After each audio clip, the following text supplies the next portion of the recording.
The presenting sponsor of Moontower Soccer is FVF Law. To find out what makes FVF a different kind of injury law firm, you can visit fvf.law.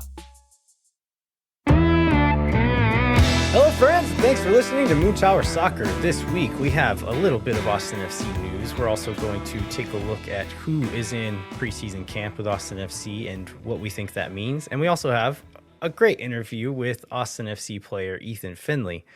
My name is Landon Cotton. I'm joined as always by Mr. Jeremiah Bentley. Hey everybody, I'm Jeremiah Bentley. And Landon, I want to go behind the scenes of the show a little bit. So every week we kind of get on this Zoom call. We talk about through the show notes, what it's going to sound like, maybe what we're going to do for an opening. And then we kind of accidentally figured out that 3 years ago tonight, which is 3 years ago yesterday, for those of you listening when the show comes out, we had a little interesting sound that we wanted to play for people.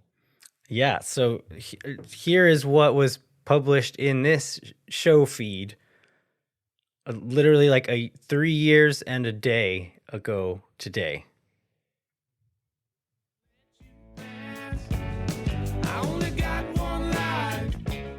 Hello, friends. This is Landon and Jeremiah here to let you know that the Capital City Soccer Show is now Moontower Soccer.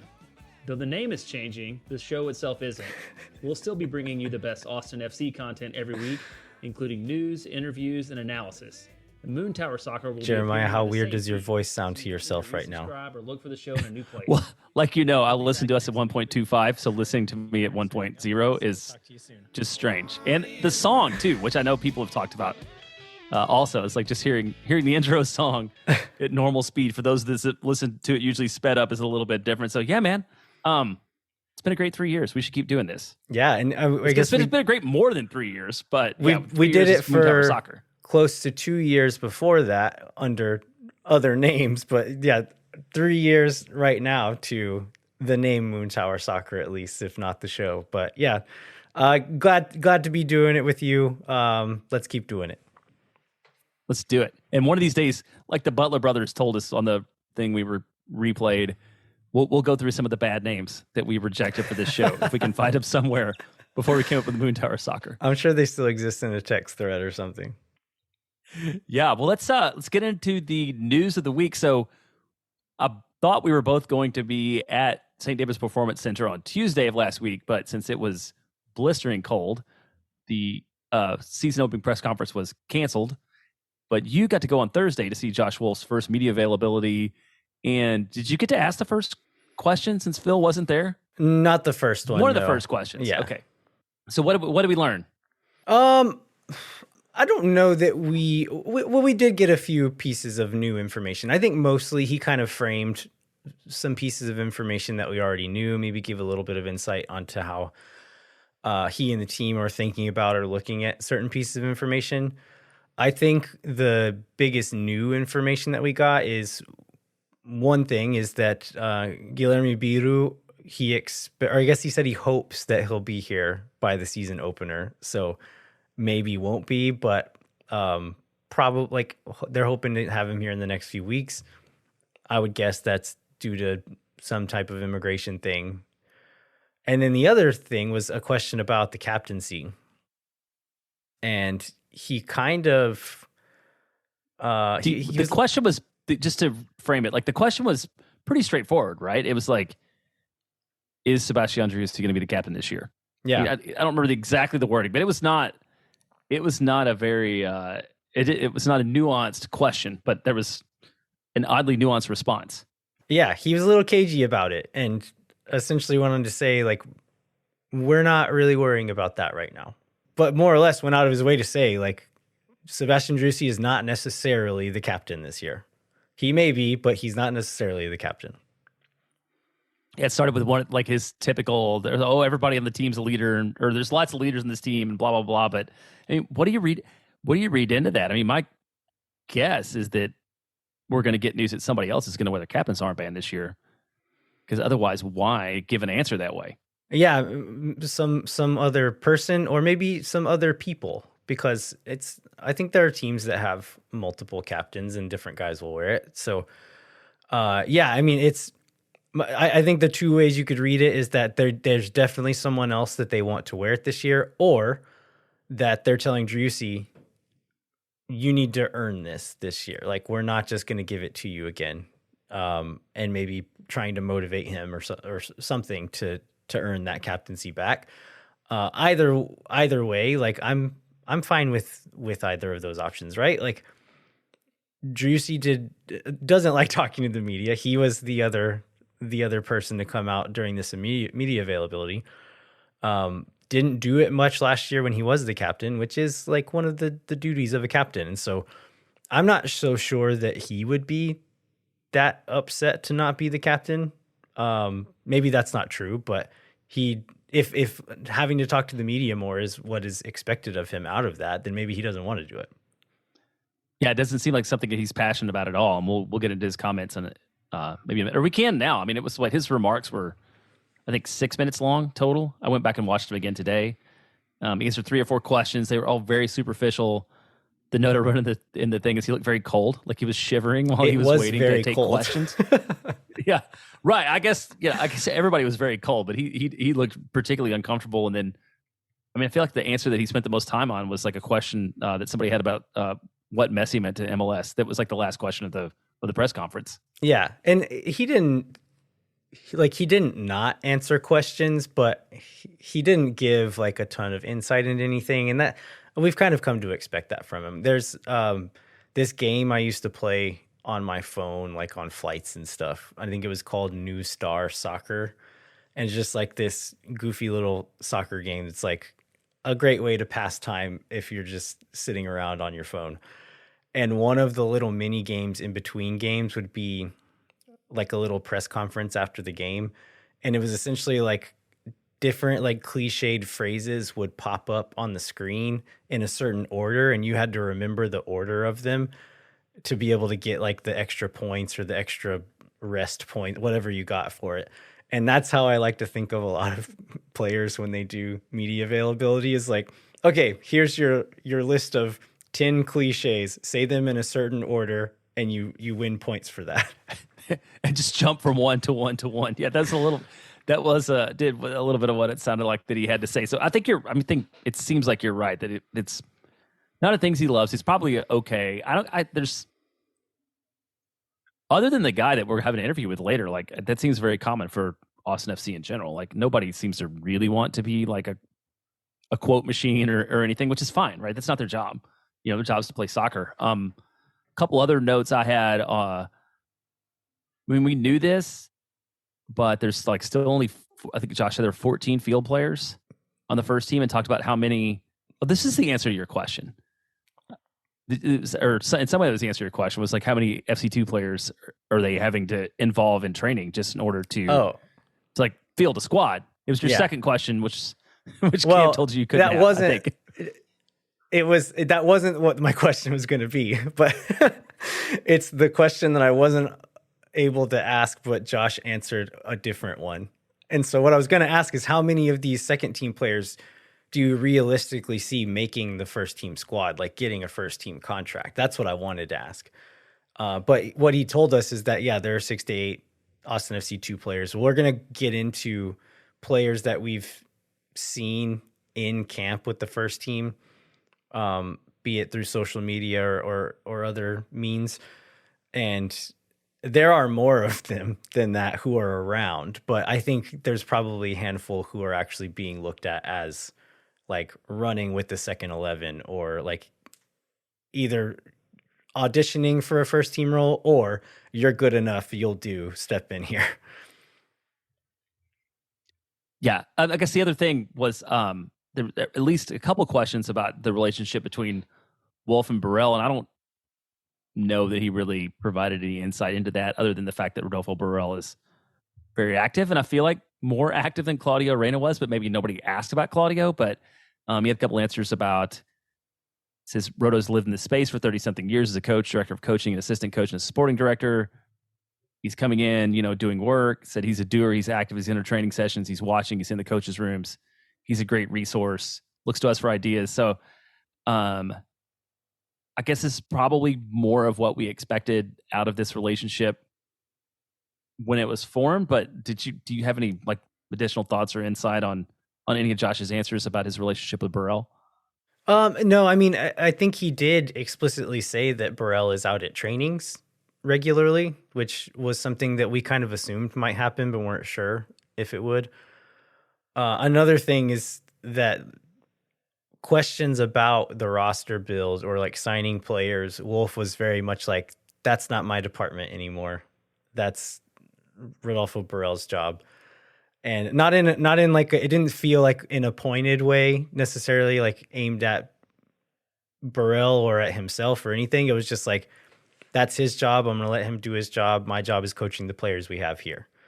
That's kind of the way that I read what he was trying to say. Yeah, and we know, I'm sure that he's happy for that to not be his job from everything we've heard about how much he loved his time as a sporting director. He's probably very happy to just deal with the players that they have in camp and available to put on the field and make the most he can out of them. So then you went to academy matches this weekend. Did the academy season just start?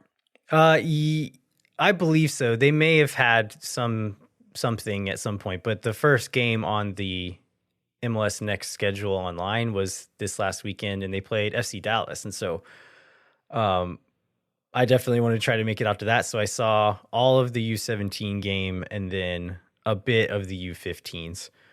And one thing that I had thought about this, because I think it happened a few times last year, but watching this U17 team play, there's the children of two famous national team players, which were Josh Wolf and Claudio Reyna, both on the field. So Claudio's youngest, I guess both of their youngest sons. I think they both have daughters that are younger than these sons, but both starting for Austin, or the Austin FC U17s, were Gavin Wolf and Joe Arena.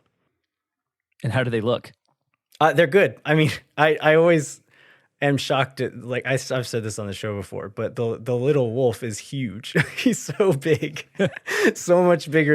He's probably bigger than both of his brothers now. And I don't even know what the results were. Did they win? Does it matter? They lost. Those are two different questions. The U17s lost 2-1. A really good Dallas team, so I don't think there's any shame in that. I'm sure they'll still be disappointed, but we'll get into this a little bit later, talking about the rest of the roster. But they are missing at least one of who would be their best player, because he's been bumped up to the MLS Next Pro team, and that's Irvin Torres. He did not play with this group, and I know that last year there were quite a few overage guys who had like aged out of the technical parameters of being able to be in the academy. But there are certain games, and I believe most of the games against MLS competition, where you can have some overage guys in the squad and play in the games. And Austin FC did that last year. And I think partially because they didn't have, or in the last like year and a half, they did that. Partially, they didn't have the MLS Next Pro team to have these guys training with. Didn't have anywhere else for them to go, really. And so they just kind of let them stick around and train and play some games there. This year, I did not see any of those guys. Any of the guys who are aged out and could technically be playing in this game were not there. And so that says to me that they're ready to like kind of push youth up and like, we're going to play young guys. We're not going to give minutes to anybody who's not eligible for this academy anymore. And some of these guys have like committed to colleges and will be going off to school in a couple of months probably. And yes, so they're probably still around, could play, but they're not playing with this team right now. Right, and that's a good thing. I feel like it's unsurprising given the new sporting director and his direction, but I mean, it's a good thing for the academy overall, is to have these guys playing at the highest level of competition possible and not have as much to avoid having as much fillers as the academy can possibly have. And then, did you also see a new scoreboard? There was a scoreboard. They did not have it on for this game, but it exists, but it was not on. It was there. Yeah. Okay. That'll be nice for the Austin FC 2 games this year, to have that scoreboard instead of like the little portable, seemingly battery operated one over in the corner. Yeah. And one guy that's an FC2 connection that I've had to go back and look and make sure we didn't talk about this last week. So let's talk about Damian Loss, because I think this Damian Loss rumor came up during the week after we had recorded, maybe the day after we recorded last week, but rumor is that Damian Loss will sign a multi-year deal and then go on loan to Louisville in USL, which seems great to me. I think we talked about that being our most desired path for him, is to like go to USL, get a lot of playing time,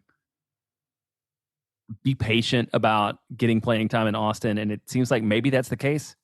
And also like not doing that while also like locking him in and not losing him, because totally, if you, just getting that long-term contract in the books, if he ends up coming back to Austin and playing for us, great. If he ends up having a really great year and increases his value and we're able to sell him on, also great. But Austin FC will benefit from those things one way or another at this point, if this report is to be believed.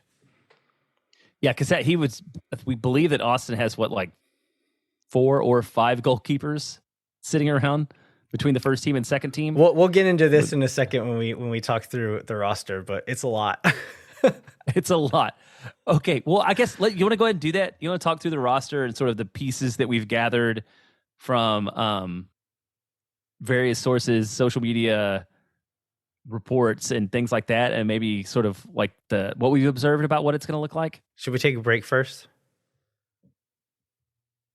Yes, let's take a break first. All right, hang tight. We'll be right back with some Austin FC preseason camp roster reporting. When no one is around.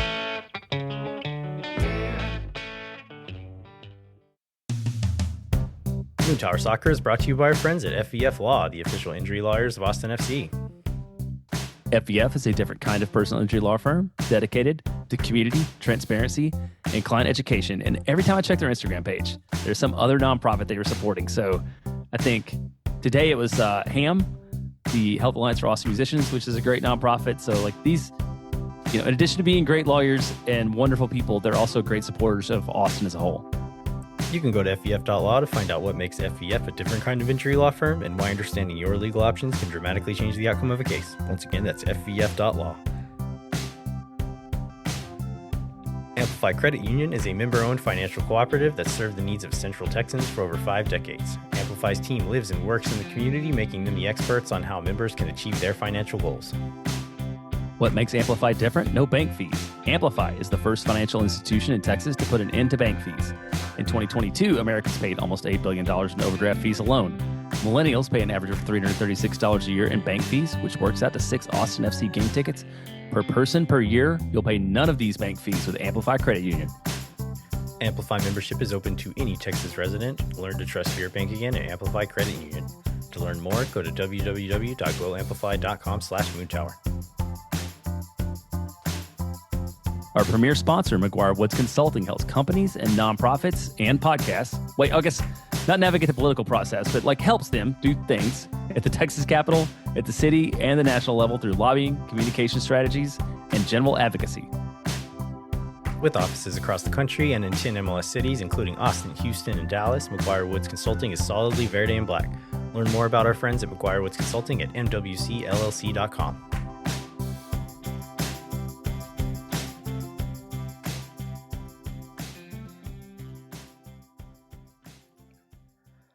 All right, we are back.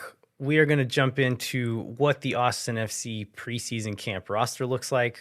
The preseason is a week underway, I guess, at this point. We saw pictures of the team landing in Florida, where they're going to play some friendlies there.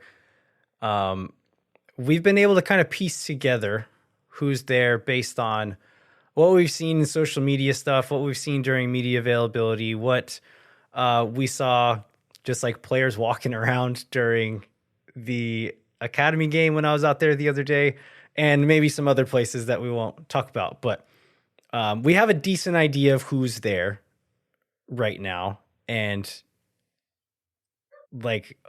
just confirmation that it is a little bit thin and they're having to kind of fill some gaps with some younger guys. Yeah, there's no doubt about that. I think that came up at the press conference. And then just from seeing, like you said, seeing the videos and seeing training and stuff like that, there's no doubt that there's some holes to fill. And the question will really, it's will those be filled now, or is Austin going to roll sort of thin for the first part of the year and try to make moves during the summer. I feel like there has to be a couple people that come in between now and the start of the season, which is getting close, just to like eat minutes. So let's maybe go through. I don't know how you want to set this up, but go through. I guess there's a lot of guys that we know things about. We don't necessarily have to talk about. Let's go through some of sort of like the fringe players, the ones that have been questions during the preseason, and maybe look at that group. Yeah. So the way I have this set up is I broke them out into a few different categories. So it's like the first team contracts that we know, like we know these guys are under contract and with the team. I'll go through them quickly, but Stuver, Cleveland, Bersano, and Loss. And we were talking about how many keepers they had in camp. There's also, I can't remember his Marcus Alstrup. Is that the Austin FC 2 keeper's name? Yep. So the Danish kid, he has been in training. Who's on the plane? Right. On the plane to Florida, been training with the first team. So there's been 5 goalkeepers training with the first team. So, I mean, I think that just makes even more sense that the Loss thing seems legitimate. Whether it be what they're reporting, it does seem like he's probably going to be going somewhere else. Then there's also 2 other goalkeepers training with Austin FC 2. Plus another one who I think got Nico Aristizabal, who was on the GA Cup winning team with the U15s, is a starter for the U17s. He did play with the U17s, but I believe he was on an amateur agreement with Austin FC 2 this last season and will likely at least train with them some. So a lot of goalkeepers run. And then another guy who I didn't recognize, and plus Spencer Sanderson, who is an academy guy. So all in all, I think there's like 8 or 9 goalkeepers running around between the first and second team at the moment. Hey, like goalkeepers union is strong. Yeah. We talked to Brad Stuver about it, but never has it been as strong as it is right now. And then going to the defenders, we've got Hedges, Cascante, Vicenen, Gallagher, Kolmanich, and Jimenez. Moving into the attacking half of the field, we have Ethan Finlay, Alex Ring, Danny Pereira, who we've seen Danny in a lot of social media posts from the team. He's been posting a lot about the team. Hopefully that means he's sticking around for the immediate future at least. So hopefully that's true. Yeah, hopefully he's being prepared to be sort of one of the faces of the franchise. Yeah. Going forward, and this means something good for the long term. What I really want in this preseason is for them to mic him up again. Honestly, he should just be mic'd up all the time in training. That would make for the best content. One of the best videos of last year. And then we have Driussi, Wolf, Valencia, Fodre, Rigoni, Obrian, Zardes, and then the other first team player who's not here right now is Guilherme Biro. Other folks who have been spotted around camp, we'll start with the only draft pick, which was Bryant Farkerlin. He has been spotted out at the training grounds. He is training with the team. And then let's get into Austin FC 2 players. So, okay, players we know who are definitely not in camp because they were out of contract, weren't renewed, options weren't picked up, whatever. We have Charlie Asensio, Kip Keller, and AOC. We also have David Rodriguez. He was on loan and has returned to his parent club, Atletico San Luis. Cristo Vela was also on loan, returned to Cancun FC. Again, Rodriguez especially was good, but on the MLS level, he's a supplemental, like couple 100 minutes guy at best, and you don't really want to pay transfer fees for those guys. So understandable that he went back. Another player we haven't seen is Joe Hafferty. This is a guy that we kind of thought might have a chance to win a first team contract, but he's not been anywhere to be seen. So you say we haven't seen him anywhere at all? I haven't seen him in person at the training facility. I haven't seen him in any social media stuff. He's not posted any photos from Austin, which I don't think he's super active on Instagram anyway, but it does not look like Joe Hafferty is in camp right now. And he said, well, I guess the thing, him not being around, what sort of fit this profile that we know about Burrell? Because he's what, 20, is he 24, 25? I think he's going to be 26 soon. Yeah. And so, I think you're right about the profile that, like, if they don't think he's good enough for the first team, then we probably don't want him on the second team. Like with youth prospects, finally, like Austin's pipeline is finally getting old enough to actually push some guys into these teams. I don't think Burrell wants any of those roster spots taken up by guys who are older than 24 probably. And if they are, it's probably going to be first team guys who aren't getting minutes, and he's pushing them down to stay fit or get minutes. And so I think you're right. Like, he was that kind of borderline guy and even got some of those short-term loan agreements to sit on the bench with the first team last season. But if they don't think he's going to earn a spot with the first team, then they're not going to give him, a guy that old, a spot with the second team. We also have not seen anything about Bobosi Biarwanga. He was also on loan.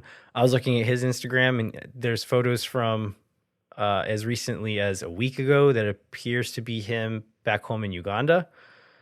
He was on loan from a Czech second division team, so I'm not sure if his contract is over with them or what his deal is, but he's not in Austin. And then EJ Johnson is the other prominent second team guy who he was on loan from Hibs in Scotland, and he has not been seen anywhere in photos or anything. So let's move on to the guys who we have seen in camp. And so I started this off with guys who I think are like getting a run out like in scrimmages with the first team. It's with the first team. So it'd be like 11v11 scrimmages. These guys are in that 22. And these guys are Sal Mazzafero, Czech Torre, Val Noel, and Sebastian Pino. And I think all four of these guys have a decent shot at getting a first team contract. I say all four. I don't think all four of them will get a first team contract, but I think all four of them are in contention for a first team contract, if that makes sense. Yeah, they all, each of them individually has the opportunity, not that all four of them will all be on the first team. Right.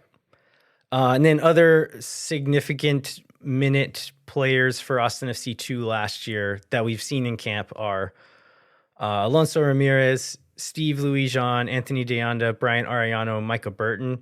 I say they're in camp. These are the guys who like aren't playing in that 11v11 scrimmage, but are in training with Austin FC 2 right now. And this was a thing that I was interested to see during that media availability. There was guys kind of moving about the grounds, and they had like this section set up for first team, this section set up for second team. Micah Burton was with the second team the whole time. And then I think there was a question asked to Wolf in that media availability about Micah. And he essentially said, like, yeah, he's not in contention for the first team right now. And like, that's partially what I expected to happen. But Wolf said, like, part of like his next step in his progression is he needs to just like be a really good MLS Next Pro player. And we haven't seen him do that yet. And so I think this season is his audition. Like, we're paying you now. We're investing in you. We want to see you take that next step up, challenge yourself, be really good in this league, and that's going to be when you'll have a chance at moving up to this next league. And I feel like this is one of these like somebody pushing a really smart or talented kid in school or whatever. Like, you don't have these conversations about somebody if you think they're just going to be a fringe player. And, you know, I think it's like there's a lot of potential in Micah. He needs to grow a lot, and so like these things are being set up to like that are challenges for him that you might not get with somebody that had a lower ceiling. Yeah.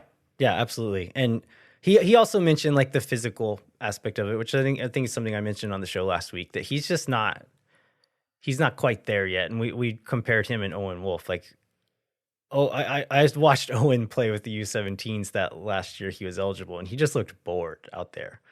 And Micah would be with U17s, but he's not bored at the next pro level. And so, yeah, I think he does have something to prove, and hopefully the coaching staff and himself can push him over that line over this next year.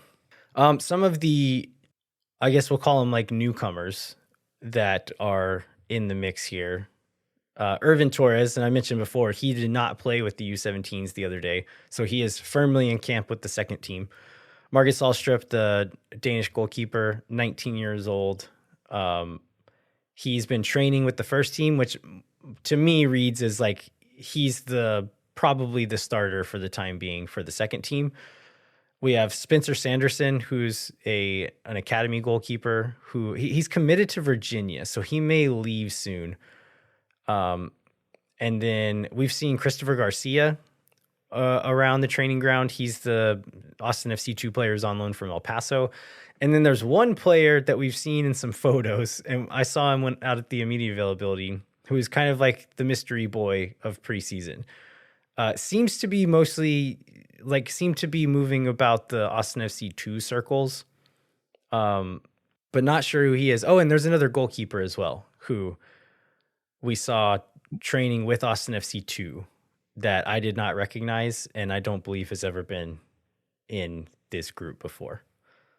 So one of the mystery boys is very tall, or pretty tall. Is there? You assume that's the goalkeeper one, and then the other person's no. Oh no, the tall guy's not a goalkeeper. He was the goalkeepers have different colored like training tops, and this guy was wearing a field player get up, and then there's another goalkeeper with like blonde hair and a man bun, and he's the mystery goalkeeper. But the tall guy's not the goalkeeper. Y'all, this is the kind of content you get during the preseason. I love it. You know what? And he may never sign and may never play a minute, but it's fun to be able to speculate on all these things. Yeah. So looking at all that to be said, I believe I counted 16 or maybe 17 senior players. Roster compliance is coming up soon. That's Friday, February 23rd. Austin FC needs to have 18 senior roster players to be roster compliant. And so that means I think they have to have one more senior roster signing in order to be MLS compliant. And so that's good news, I guess. We found that the penalty on that is just like a financial charge though, right? Like it's just a budget charge. It's not like I think that's for 19 and 20. The way that I read it is that you have to have 18. But maybe, I don't know, and like Musajite, does he count towards that number or does he not when it comes to roster compliance? I don't know. So if he does, then I think they're covered now. But if he doesn't, the way I read the rules, and again, they're kind of vague and hard to understand, but the way I understood it, they need to sign one or two more players of the first team to be roster compliant. Well, I think everybody would be more comfortable if they got there, just like sign some guys, So what we haven't seen yet, which I think probably is in line with sort of the timing or like MLS veteran trialists, right? Like, for example, this Will Bruin question comes up. Phil West wrote a Verde all day about it just today. But that's the kind of guy, like, you can bring him in a week before. Like, yeah. You know who Will Bruin is. You're not going to learn anything from having him play in preseason. There may be, I think, wasn't Felipe originally a trialist, maybe, or I don't remember. He was somebody else in the first season. Yeah, we saw Verde Hill spotting that spotted him from over the fence there, and I think he was the only one that anybody was able to recognize. But there was, I think, 4 or 5 guys in camp that time, and he was maybe the only one that got signed that year. Yeah, so all that to say, like, there's a guy or two that will show up sometime in early February that can probably like occupy a senior minimum roster spot to help Austin get to that roster compliance group. Hopefully they can contribute more than just that, though. Okay, that's fair. To your point, it's a very thin roster. We need some players who actually, yes, make a positive difference. But nonetheless, there's more to come. Some other players who we knew weren't going to be in camp, but weren't sure where they're going to end up. We already knew about Johan Romagna. He posted a nice little Instagram post talking about how much Austin meant to him and how he didn't want to go. That was nice. Reports from Cesar Luis Merlot that Maxi Urruti is going to go back to Argentina and play for Platense. Is there any other former player things we want to go through? No, I think that kind of covers it on the players, former players, right? Unless there's like somebody you know something about that you haven't told me about. But no, I don't think so. There's any. Okay, no secret rumors. No, I'm just waiting for Rodney Redis to score for Olympia and somebody to complain that Josh Wolf wasn't using him right or something. Oh, we did get a little bit of that with Pochettino and Radovanovic, who's now playing like for the worst team in the first division in Spain. So yeah, it's stay off social media, kids. It's a cesspool. You've mentioned Irvin Torres a couple times, but I don't think we specifically talked about the fact that he did sign a FC2 contract last week, which you said I think online that like this is the person you're most excited by in that group. So like talk about why that is. Yeah, I mean, he's just really, really good is all there is to it. But he played in the MLS Next All-Star game last year, was one of the younger players to play in that, and had a pretty good little outing. He got not a lot of minutes with ATX2 last year, but again, at 15 years old, playing against professionals did not look that out of place. I think with him, he's 16 now, getting to the age where like hopefully he can like get to a point physically where he can kind of compete with the MLS Next Pro level. But talent wise, man, this guy is really good. He plays kind of he's played several spots in the midfield, but I think where he's going to end up playing is kind of a box to box midfielder. His instincts probably lean a bit more attacking than they do defending, but he's a decent defensive presence in the middle of the field too. And I think in some of those minutes, like the MLS Next All-Star game and with ATX2, he did play kind of as a six there. And so I think he can do that, but I think where he probably projects is more of like that box-to-box, late arriving midfielder, like think like Steven Gerrard, really good shot, really good long-distance passer, really ball secure. I think like Micah Burton is exciting, but I think Irvin Torres has a chance to be like the first guy to really make a big step forward, and I'm hoping he can take that first step with Austin FC2 this year. So this is one of these, we've done enough of these shows now that I don't remember if we talked to this person, but like we got official news that Manuel Junco's off to Houston, which we probably like he was the chief scout in Austin from 2020 to through last season, right? Yeah, whenever Burrell got hired, yeah. Yeah, when Burrell got hired, like obviously Burrell like talked about he was going to bring in his own front office staff. So we knew leaving it was coming. Are you surprised that it was just down the road in Houston? So I didn't realize this, but he actually worked in Columbus for a few years, and it was when Pat Onstad and Asher Mendelson were there. So he has connections in Houston. And one thing I noted was like I love the way that you phrase things in press releases, because it's like head scout who led Austin to the Western Conference Finals in 2022 and just ignored anything that happened in 21 or 23. Yeah, so we're getting this announcement now, but like Burrell's scouts have been in place since before that announcement was ever, like whenever Sean Rubio left and they announced they were changing it, like I'd been told that his scouts were already in place. The rest of them had already been let go. And so this was publicly made known fairly well after like all the new guys had been brought in.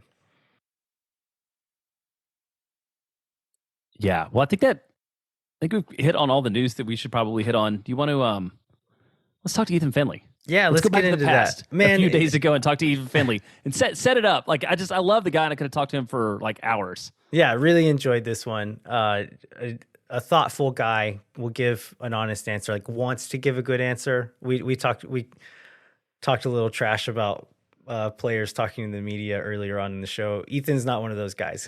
He wants to give a good answer. He'll think about the answer, tries to be as honest and open as he can. But one thing that I wanted to bring up, because he brought it up kind of unprompted. I met a guy who played in an academy setup with Ethan. It was either in Wisconsin or Minnesota. I can't remember where this guy played with him, but I was like, okay, so you got to see him at like kind of this like very important period in his life. I was like, let me tell you what I think he looked like at that period, and you tell me if I'm right or wrong. He's like, okay, yeah, let's do it. And it's like, I'm willing to bet he was not the best player on the team, or like not the most talented player on the team, but was super reliable and worked way harder than everyone else. He was like, yep, you nailed it. And Ethan kind of brings that up in the interview, that it's like Totally. this Yeah, is he this does. is why I am where I am. And I think that was um it just some decent insight to hear that like that is part of it. Like being a professional, working really hard, taking it very seriously is such a big part of it. And especially for the guys who aren't the most talented, who aren't just like naturally gifted to the level that some of these other guys are. Don't get me wrong, he's still a very talented soccer player, but compared to guys like Driussi, like Ethan Finlay has had to work really hard to get where he is. And I think that like that work ethic and that character kind of shows through in this interview. Anything else you want to tee up, Jeremiah? Well, no, let's get into the interview. All right. Hang tight. We'll be right back with Ethan Finlay. Moontower Soccer is brought to you by Covert Ford. The Coverts have been meeting the needs of local car buyers for 115 years because of their service, financial expertise, and support after the sale. In addition to supporting car buyers, Covert's an important part of the soccer community and the official automotive partner of Austin FC. Wait, I have a question. Landon, did you ever drive a truck? No, I didn't. I've always had, I drove like an SUV for a while, but I've mostly had small cars. Well, I had a Ford F-150, and it was like my grandfather's Ford F-150 when he passed away and gave it to me. And it's nothing like this 2023 Ford F-150 that we're going to talk to you about today. Stock number 223-1529. It's $13,107 off MSRP or 2.9% APR for 72 months. This is not compatible with any other offer. You have to have approved Ford credit. Check the website for details. If you're in the market for a newer used vehicle and we're trying to upgrade from your old boxy F-150 that smells like gasoline, be sure to check out covertford.com. Moontower Soccer is brought to you by Sage Wilson Realty. The team is made up of Austin experts who are client-focused and have over 30 years of combined real estate experience. If you or someone you know are in need of Sage real estate advice in Austin, talk to our friends at Sage Wilson Realty. Be sure to check them out online at sagewilson.com.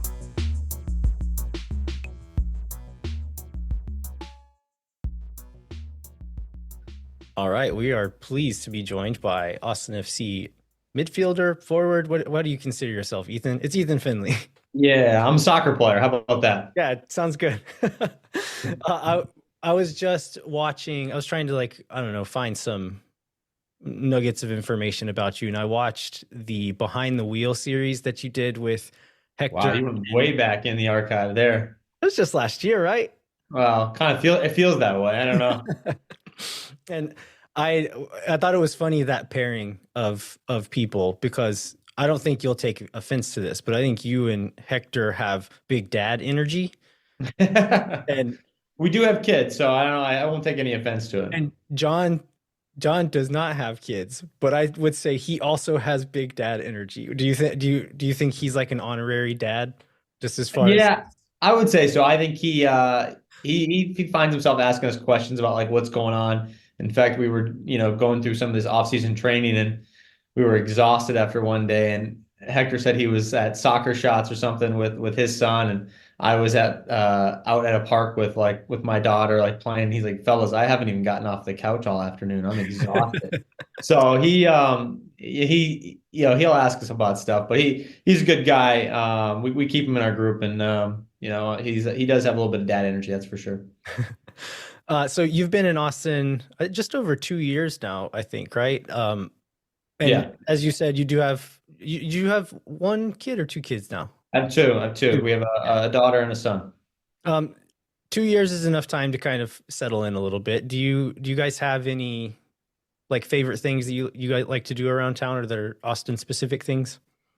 Yeah, we really enjoyed our move. I think it takes a little bit of time, obviously, off the field to find friends, and I naturally have that with 20 plus guys in the locker room, and there's obviously the wives and girlfriends of other players, but there's a little bit of a cultural difference, and people are a little bit all over the place. You don't know obviously how long you're going to be here, so it's tough to get close sometimes with all those people, but. We found a really nice group of people within our neighborhood that my wife has become quite close with. Our kids have become close with some of their kids, which is really nice. But we actually we enjoy the food scene here. We try to get downtown at least once a month, and get a babysitter and go try a new restaurant. We'll go try some of our favorites. We were just at ATX Cocina the other night. We're big Red Ash fans. Obviously, they'll be reopening hopefully sometime here in All the the players spring. love Red Ash, huh? Yeah, they do. It's a mix of Italian. They have a lot of meat options. It's yeah, the bone marrow. I mean, there's some unique stuff at that place, but it's great. We really enjoy it here, and we actually find ourselves going to some of the smaller towns. We spent a little bit of time in like downtown Georgetown, actually, in their little town square.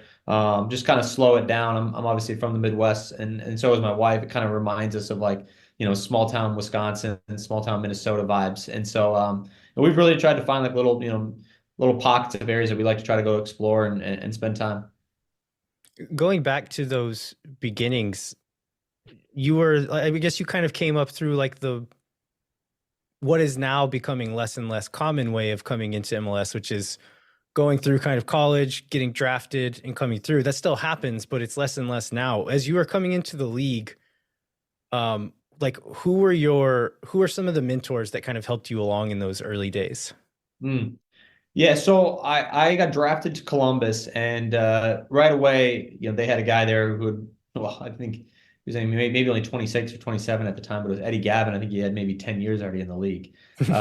So an experienced guy that was technically only like 6 years older than me, I think. And Eddie was a guy who I was able to learn from and ask questions, but he wasn't really going to necessarily guide me. He was naturally kind of a quiet guy himself, just kind of went about his business, but just was like a great soccer player. And I just kind of I'd find myself watching him a lot of the times, just like his movements. And he just kind of had a quiet confidence about himself, didn't talk too much, didn't say too much. And for me, that was a little bit of kind of like humbling to just kind of like experience, playing a little bit behind him. I got some opportunities in those first 2 seasons to, start and pretty much just coming off the bench primarily. The other guys that I would say that I hung out with or kind of brought me along as like fringe friends was like guys like Chad Marshall, who's obviously a legend, and Dave Danny O'Rourke. Those two guys hung out all the time. They were kind of inseparable at the time, but they would invite some of the young guys out, or have us come over to their house and play Xbox and stuff like that. So we were just like thrilled to like that they'd hang out with us. And neither had kids at the time, so like we were kind of like the young people for them to like hang out with. But I'd say like those three in particular, the people that I kind of would always look to and see what those guys were doing, both on and off the field. Is there a piece of advice that somebody gave you along the way that just like stuck with you and you still think about a lot? Yeah, I mean, I got, I mean, there's a couple things. There was a quote, you guys have probably heard me say this about like the two things you can control, are your attitude and your work ethic. And like that came to me when I was like 15 years old. There was this like speaker in Madison, Wisconsin when I was at like an ODP thing. And he just like said that and it stuck with me. And my dad kind of like kept saying it to me and like he liked the quote and then he stopped saying it and I just like I kind of adopted it as like my personal mantra of like this is what I am, this is who I am.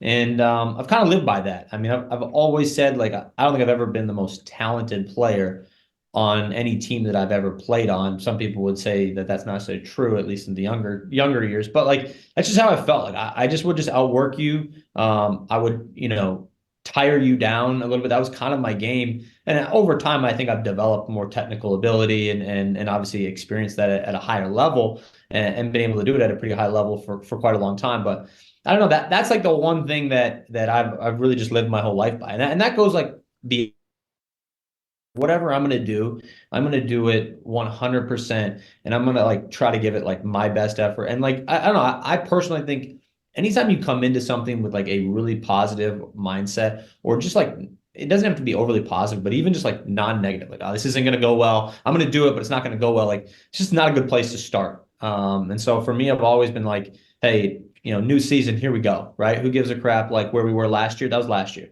I don't care. We could have all the same players on the team. All right, it's a totally new season, totally dry. Like, the game is so fine, the margins. And so things go a little bit the other way. You're going to be, up here in the table, for example. So, yeah.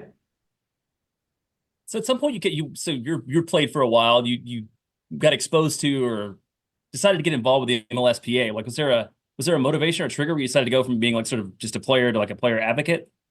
Yeah, so I was really, first 2 years was just trying to, keep my footing in the league. Greg Berhalter comes in 14, and I'm like on the fringe in the preseason of like, man, I might get loaned out. What's going to happen here? I make the team. Some injuries happen, take advantage of my opportunity, get a starting role going into 15, and kind of my career starts to take off a little bit. At the same time, we lost some experienced players on our team. And Michael Parkhurst had just come back into the league, and we didn't really have like a leadership role in our PA as a player rep for Columbus. And I just kind of naturally, I just fell into it in a way. Danny O'Rourke had left in 14, and so there was a little bit of a vacancy. I just kind of stepped into it.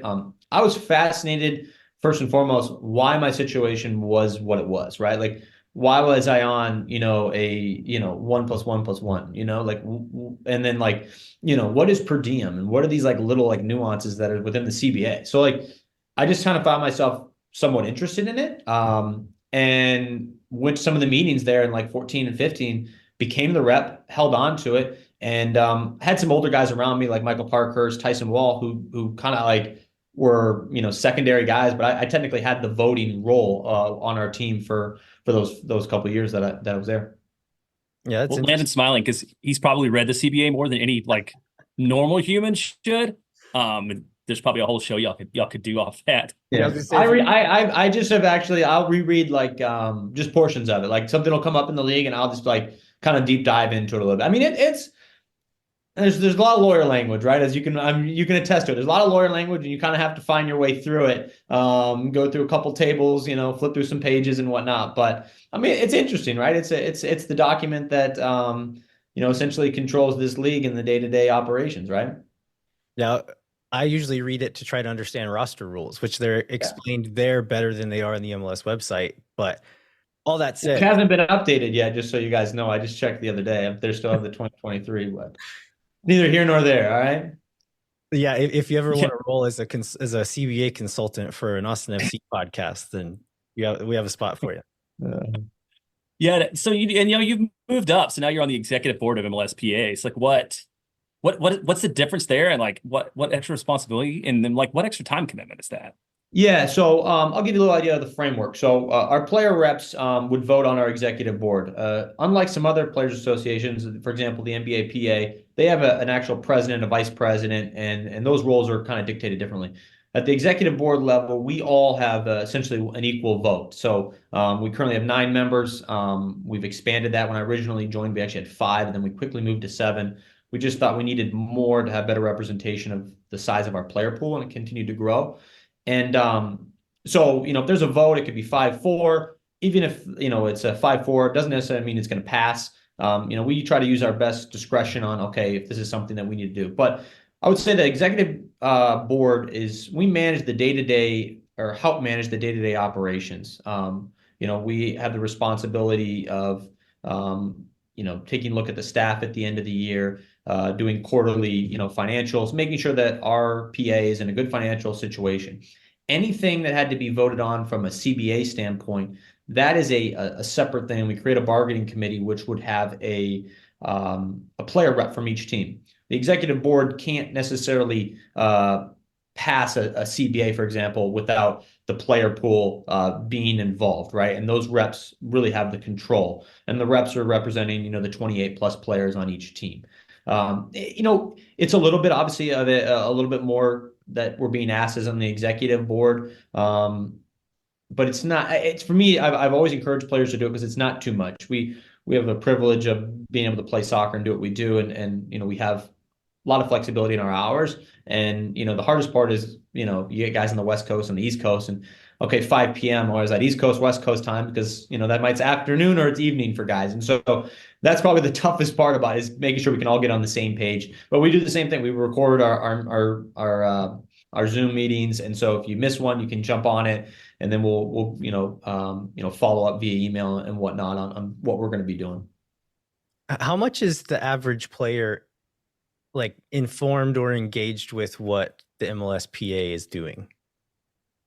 We just had our annual meeting. We do one every year, where we invite usually 2 or 3 players, usually the reps within each team, and then a couple other players maybe that we're hoping to bring onto the PA, maybe guys that the PA would be interested in getting involved maybe post career. So we're always trying to look to have more players involved whatsoever. We had about 60 guys this year, so a decent representation. The hardest part is it's off season, and you get guys who travel back to their countries or they're getting married in the off season. So we do find it quite challenging. But I would say that when it comes to CBA time, at least our last CBA, we had probably the most informed group that I've ever been a part of in my 8 years now. Being involved with the Players Association, in some capacity. So I think communication with like things like Zoom, with some of the translation tools that we've been able to use have been extremely helpful. We've been able to hire 2 or 3 full-time Spanish speaking player director of player operations, like the mentors essentially, within our organization. We're continuing to try to evolve and have French speaking. We think that's extremely important because it makes a big difference when the PA shows up and they're speaking the same language as half the team. I think the stat is something about 30-40%, something like that, are Spanish speaking in our league, primarily. So we need to have representation at the PA level. I hope, my hope is that we continue to have guys get involved from outside the country. Guys like Diego Valeri historically were involved, Diego Chara. It's important when those voices step up and say something in English or in Spanish. It can move the player pool in one direction. And so we need more of that. We had a lot of that, I think, in 2020 and 2021 during the renegotiation. But we have to continue to evolve our leaders within our locker rooms. So let's shift a little bit to your role on the field here. Oh, sorry, Jeremiah, I cut you off. You had a question here. Oh, it's fine. No. I was gonna be. I'm looking at the same list you are. Like I was just gonna say, let's go to on the field. Like what you talked about your sort of like enthusiasm. Like what gets you going? Like what do you love to do on the field of play? I love to compete, man. I mean, at the end of the day, like that's all. Like you can ask these guys. It could be a board game, a card game. I could be playing with my family, my kids. Like I love to compete, and I love going out there competing with my teammates, competing against them, during training, and then getting on the field. It's tough business because we're all dictated on wins and losses. But for some reason, for whatever reason, I get real enjoyment out of it. There's nothing like winning the game, and it's that feeling that you get. It becomes a little bit of a high, and you crave it, and you want the next one. And it's for me, it's a driving force. And so team success. I've had some individual success in my career. But I don't know. I still feel like there's a longing that I want to win something.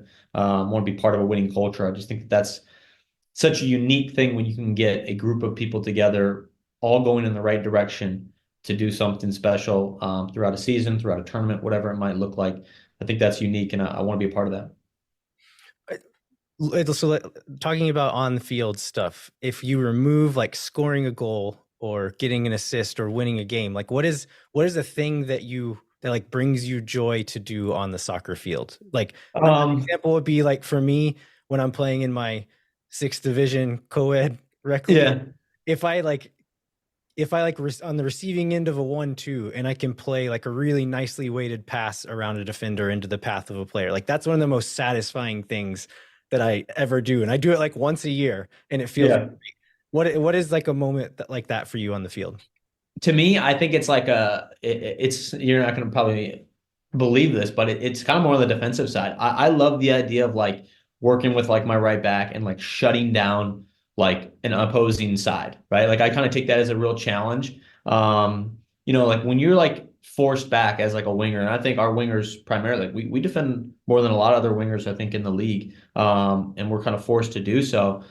But like it's a challenge. And I really enjoy that like competitiveness where like you might find yourself maybe attached almost in the back line and you're trying to prevent a cross. That like little moment, and you see it a lot like in Europe where like a guy like puts in like a slide tackle or he tracks back and makes a play on a ball. Like that's like a big moment. And I think it's a moment that fans around our league should probably appreciate like a little bit more, because those are such small moments, I think, that could always become the moment where like a guy like he makes that cross and they score on it. But like No, this winger, like he tracked back, he got down, he tracked his man 40 yards as there was an overlapping run, and he made a slide tackle, and maybe it goes out for a throw in, but like those kind of plays like that jacks me up. That's something that like I'll think back about later. I'll like watch back on clips and be like I can hold my head held high, and I like those plays.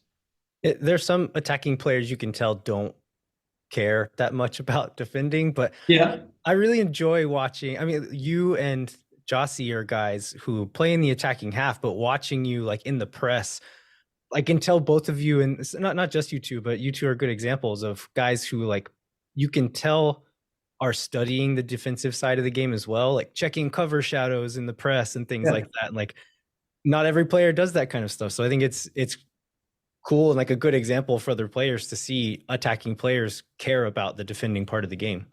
Yeah. I think you have to at this level. I just think you can't, you can't have any passengers. That was an old saying that Adrian Heath used to have. You just can't have any passengers. And like, I like it. It's true. Like if we're all going to be going in the right direction, like we got to have everybody on board, everybody doing their job.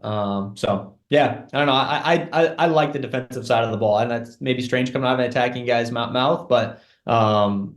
I know Josh won't like me saying that, but 1-0. I can do that all day long. All right. You just said Adrian Heath's name, and now I want to ask you a bunch of questions about Adrian. I'm not going to. Let's talk more about your role in the field. How has your role as a winger evolved in your time at Austin FC? Yeah, I think I don't know, it's evolved a little bit on the offensive side. We obviously cross the ball, quite a bit. I think I played a little bit more inside before and had a little bit more of an overlapping outside back. I think that was something that somewhat changed for Austin from 21 to 22, where the fullback wasn't quite as overlapping, where the width was coming a little bit more from the wingers. And, I've played with a couple different tens over there, right? I played with Alex a little bit at the start, Owen a little bit. Seba usually primarily kind of will adjust to the other side when we play with two tens. So, you know, I don't know how much it's actually like really evolved. I do think that we got a little bit stagnant in the attack last year. We lacked a little bit of creativity, and for me individually, I would say like being a little bit more aggressive in certain moments, not being afraid to get dispossessed and lose the ball, because you do it 3 times, 4 times, and it works out one time, it can result in a goal. And I think maybe that mentality, having a little bit more in certain areas when we get the ball, instead of saying, we're going to cross this ball, really putting teams on their heels. I think that's something that I realized that teams did to us. And it wears you down, right? You get in the box, you have to defend totally differently.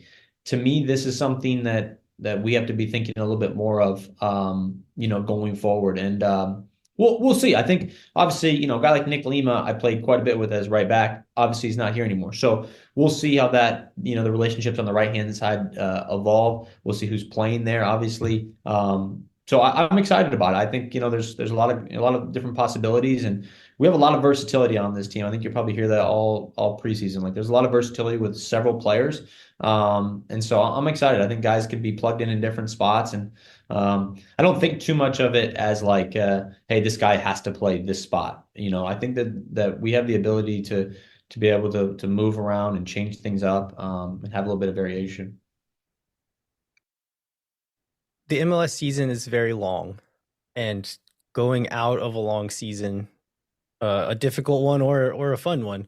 Mm-hmm. I know there's probably a need for players to kind of disconnect and get away from it a little bit. How do you balance the mentality of disconnecting and getting away, but also keeping yourself, like maintaining yourself physically and then getting mentally prepared to go into another long season? Well, you find a great support system, and I got a great family. My wife is just like rock solid, the best sounding board that I could ask for. And for me, that's like the starting point, because I know that there's going to be ups and downs, just like you said. It's going to be a long season, and having something away from the facility that you can just rely on, to me, is extremely important. I think then within the facility, I think understanding that we're all pulling in the right direction and, communicating if things aren't going well or guys are frustrated, nip it in the butt, talk it out, get it figured out as quickly as possible. I think letting things fester or really not addressing it's not a way, it's not going to be a way to have long-term success. And a lot of times that's going to, determine, what your season ends up looking like. So, for me, we have a lot of experience. We have a lot of leaders on this team. Yeah, there's different languages that guys speak, but everybody understands soccer, right? And guys know when things are working, things know when things aren't working. And I think we have to be better at, identifying if certain players are frustrated or, if this guy needs to get a goal or, you know what I mean? And like, just like as players, and I'm not even saying coaches, I'm saying like players looking out for players and saying, hey, this guy might be going through something. And like, maybe we give him a break. Maybe we give him a break a little bit and say, hey, like, you know what, this guy's happy. This guy's going through a little bit of a tough time. Like, let's continue to encourage him, right? Instead of maybe jumping on a guy right away. I mean, these are just like the little moments that I think that I've identified. And honestly, I'm not saying that we have this issue necessarily, but I do think that it's something that we can get better at. And we have too much experience, too much leadership in this building for us to be our worst enemy, and I think that can happen at times. So, I'm excited. I think it's going to be a great challenge for us this season. Well, let's maybe just go in the week to week, sort of game week prep. Like, one, generally, like, how often do you know in advance if you're going to be in the lineup or not? And then does that change sort of your approach? Yeah, so it's a good question. I think as the week goes on, you might get a feeling like, hey, I'm out or I'm in. I would say every week there's a handful of spots that you can just identify right off the bat. You guys could probably see it yourselves, like, hey, then maybe there's gonna be a switch here, maybe there's not. I would say that every week, 11s get adjusted. Players are put in different spots during set pieces during the week. I don't think that that's because they want to confuse us by any means. To me, I think it's like there needs to be honest, genuine competition right up to it. I'm totally comfortable with, and maybe not every player is, with knowing the day of, and usually in our pregame meeting. Sometimes on the road that would happen the night before, but it's usually in a pregame meeting. You'll get the set lineup. I do know usually, Josh will have those conversations individually with a guy who maybe is getting pulled, for example. So he's not going to go into that meeting blindsided by any means, where he's like, "Oh man, my name's not up there." That's it's happened to me before. I know it's happened to other guys where, like, he has a conversation sometime during that day or the night before and says, you're out of the lineup tomorrow, and this is what I'm seeing. Be ready. You could be put in 45 minutes in. You could be, you're going to come in. That kind of conversations, is definitely happening. As we lead into the game. So, but usually, yeah, you find out, the day of in our pregame meetings, or the day before. Just kind of depend on when that meeting happens. One thing you've touched on this a couple times, like soccer being a multilingual sport. Are there any particular keys that you have for effective communication sort of on the field when you've got guys sort of in the moment that maybe speak 3 or 4 different languages? Yeah, I mean, I've tried. I should do better at it, but I've tried to learn like a little bit of Spanish. Just things like right and left, press, solo. Like these are just a couple of things where I can communicate with them. I just think like it's just super. It's natural that if I say something in one of these guys, native tongue, they're gonna be able to process that information quicker than me saying right and left in English, right? I mean, they understand it. Don't get me wrong, but if I can help them in any which way, you're going to try to do so. So, I think most of our guys, even if they don't say it to you guys, they speak pretty good English. They definitely understand it. I'll tell you that they definitely understand it. You can't get anything by them. But it's good. I think our club does a good job at, encouraging guys. We hire a lot of bilingual staff, which I think it makes guys feel really, really comfortable as well. So, I think I've been at 3 different clubs. This club's by far at the forefront with that. So Ethan, I think you're in your early 30s, we'll say now. Yeah. Still hopefully several years of soccer to go, but yeah, you're getting at the age where you're probably starting to think about what happens after. Do you know what that answer is yet?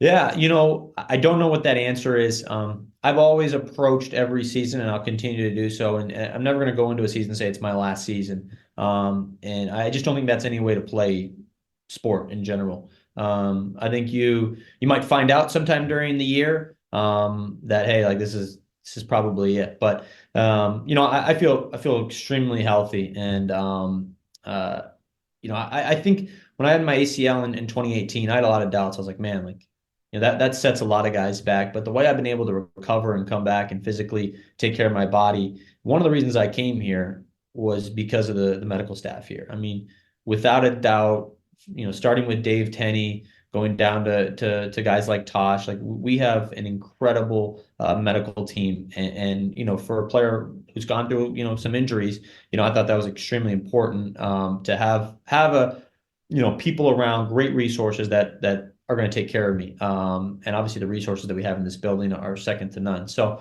I'm going to play as long as I can. So they're going to have to probably drag me out of the building or change my card. But I'm going to play as long as I can. I think obviously I have 13 years of experience in football, and I think it makes sense to probably continue to pursue that in some capacity.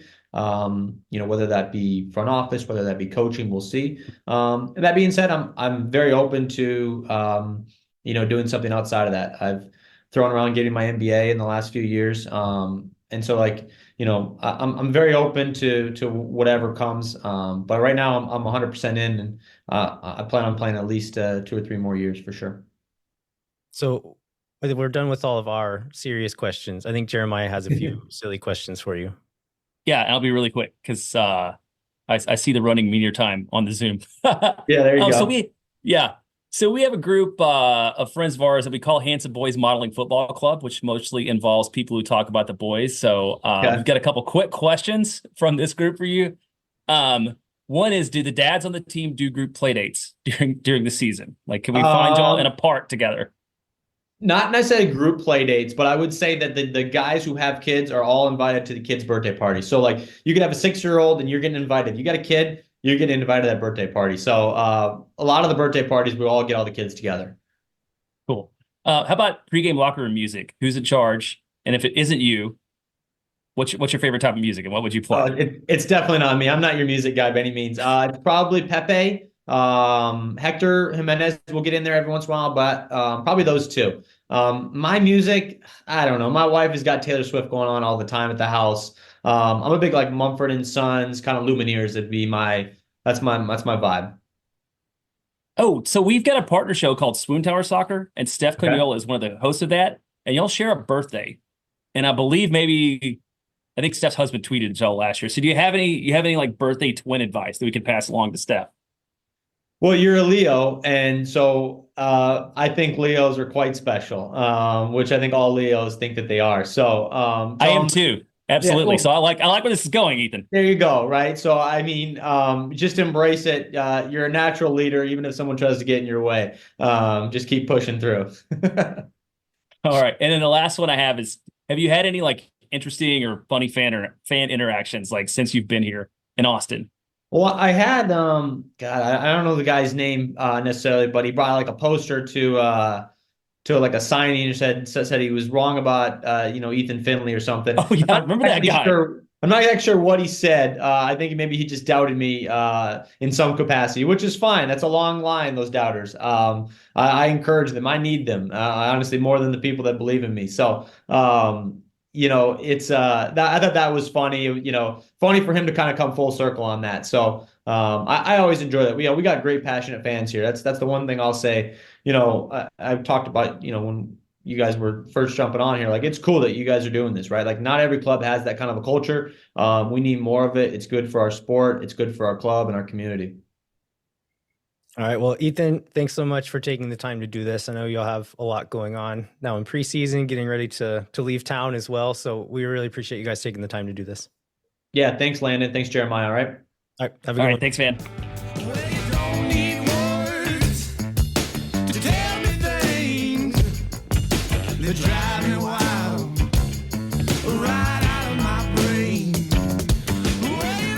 One of the things I wanted to do is like because he was like such a good dude and talked so much about actual soccer, like I expected to get into more dumb questions from Handsome Boys Modeling Football Club that we did not have time for.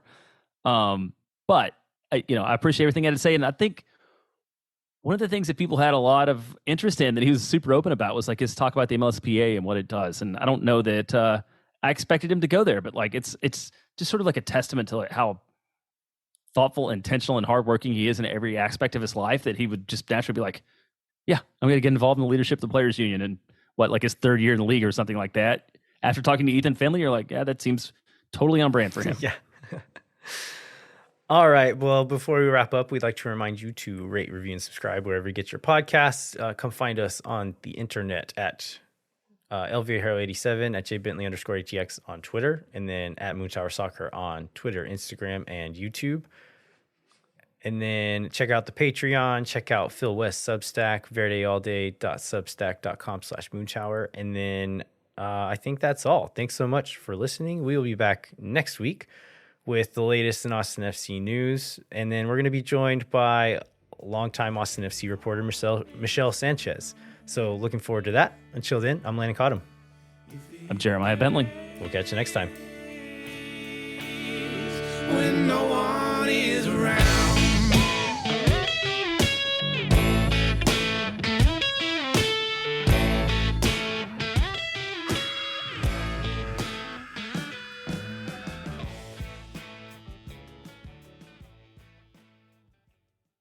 Thank for nothing, see you never. La gente Oh my God.